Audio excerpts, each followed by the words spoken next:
Saint কিটসে দ্বিতীয় টি-20তেও West ইন্ডিজের কাছে পাত্তা পায়নি বাংলাদেশ নারী দল। ওয়ার্নার পার্কে আজ স্বাগতিকদের 6 উইকেটে 201 রানের জবাবে 9 উইকেটে 95 রান করে 106 রানে হেরেছে বাংলাদেশ। এক ম্যাচ হাতে রেখেই 3 ম্যাচ সিরিজে নিশ্চিত করেছে ওয়েস্ট ইন্ডিজ।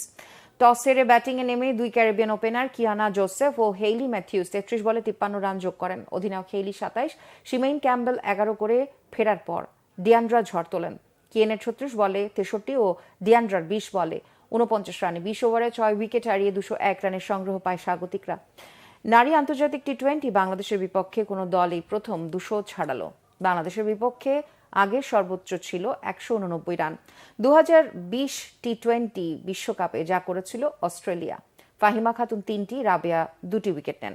অন্যটি পান স্বর্ণা আক্তার।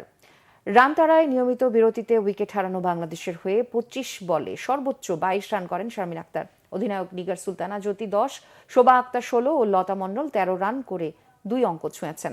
9 উইকেটে 95 রানে শেষ হয় টাইগ্রেসদের প্রতিরোধ। নারী টি-20তে রানের হিসাবে বাংলাদেশ 106 রানের চেয়ে বড় ব্যবধানে হেরেছে একবারই। 2022 সালে নিউজিল্যান্ড সফরে 132 রানে।